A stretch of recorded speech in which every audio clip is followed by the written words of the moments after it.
Ever pondered the origins of Velcro? The journey begins with a serene stroll through nature. Back in 1941, Georges de Mestral, a Swiss engineer, was out walking his dog when he spotted something peculiar. Burrs, those tiny prickly plants, clung stubbornly to his dog's coat. Intrigued, he took a closer look under a microscope at home.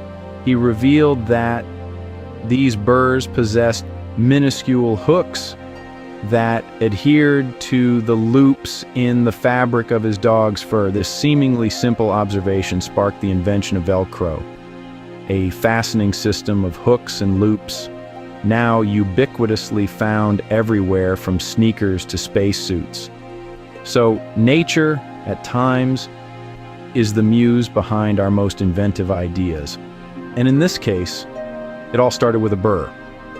If this tale of discovery piqued your interest, show some love with a like and subscribe for more such intriguing facts.